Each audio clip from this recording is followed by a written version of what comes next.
তিন বেলা আমাকে খেতে দিতে হবে না গো বৌমা, তুমি একবেলাই খেতে দিও, আমি ওটাই তিন বেলা ভাগ করে খেয়ে নেব। বৃদ্ধার এই কথা শুনে তার বড় বৌমা বলে ওঠে, বারবার আমার কাছে কেন ঘ্যান ঘ্যান করেন? আপনার তো আরও একটা ছেলের বউ আছে, যান না তার কাছে। বৌমার কথা শুনে মাথা নত করে বৃদ্ধা বলে ওঠেন, তার কাছেও আমি গিয়েছিলাম বৌমা, ছোট বৌমা দরজা খুলল না, বিকেলে আবার যাব তার কাছে। একথা শুনে বড় বৌমা বলে ওঠে, আপনার একটাই তো পেট, সবার কাছে এত খাবার গিলে সেগুলো রাখবেন কোথায়? জলপূর্ণ চোখ আর শূন্য বুক নিয়ে বৃদ্ধা বলে ওঠেন, তোমরা কেউ তো আমায় খেতে দিচ্ছ না বৌমা, তাই তো সবার কাছেই তিন বেলা বাটি হাতে ঘুরছি, যে কেউ একজন একটু খাবার দিলেই তো হয়। তার এই কথা শুনে বড় বৌমা বলে ওঠেন, ওখানেই তো বাটি হাতে বসে থাকতে পারেন, এখানে এত নাটক করার কি আছে শুনি?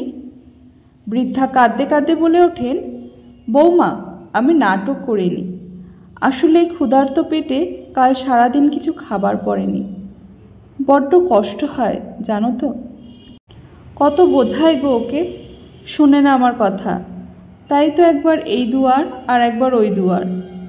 বড় বৌমা বলে ওঠে, তা বুড়ো বয়সে এত খাই খাই কেন আপনার?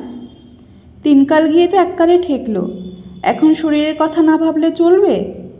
আমার পুরুষ মানুষটা সারা বছর বাইরে পরিশ্রম করে পয়সা ঘরে আনে, আর উনি শুধু খাই খাই করে।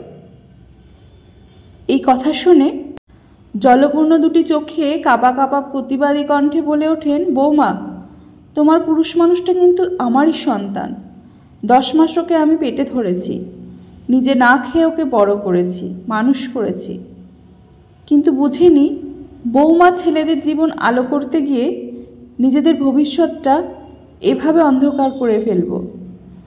তবে তোমরা আমার সাথে যে এমন দুর্ব্যবহার করো তা আমার ছেলেরা জানে, তারা তো প্রতি মাসে আমার জন্য তোমাদের আলাদা করে খরচ পাঠায়, যাতে তাদের মা একটু ভালো থাকে, সুখে থাকে। তোমাদের আমাকে আর সুখে রাখতে হবে না গো, তোমরা বরং আরও দুটো বিলাতি কুকুর ঘরে পুষে তাদেরকেই খাওয়াও। কিছুক্ষণ পর ছোট বৌমা রেগে মেগে এসে ওই অসহায় বৃদ্ধাকে গালিগালাজ করে, সাথে বড় বৌমাও তাকে বলে ওঠে, কি বললেন? যত বড় মুখ নয় তত বড় কথা। ছেলেরা টাকা পাঠালেই বুঝি খরচা করতে হবে আপনার জন্য?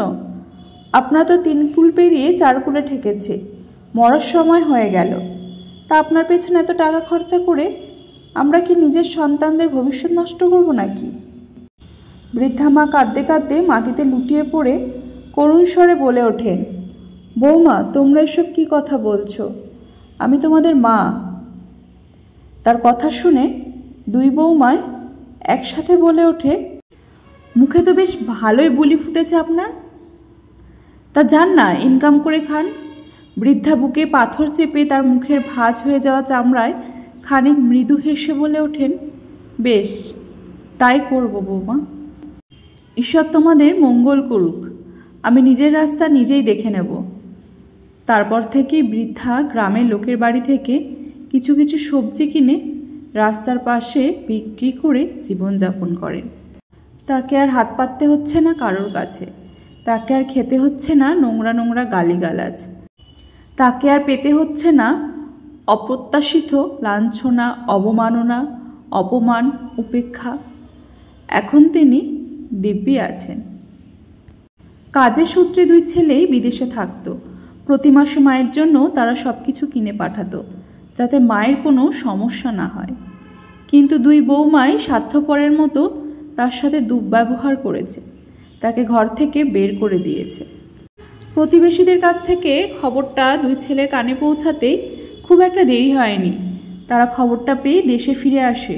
একসাথে 2 ছেলেই 2 বউকে ঘর থেকে তাড়িয়ে তাদের মাকে বুকে টেনে নেয়। এখন তারা মাকে ঠাকুরের আসনে বসিয়ে রেখেছে। 2 ছেলে তাদের মাকে নর্দমার কীটদের কাছে রেখে নিশ্চিন্ত হয়ে আর বিদেশে কাজ করতে যায়নি, বরং মাকে নিয়ে গ্রামেরই একটা দোকান শুরু করেছে। সেই দোকানের নাম দিয়েছে মা তুমিই স্বর্গ।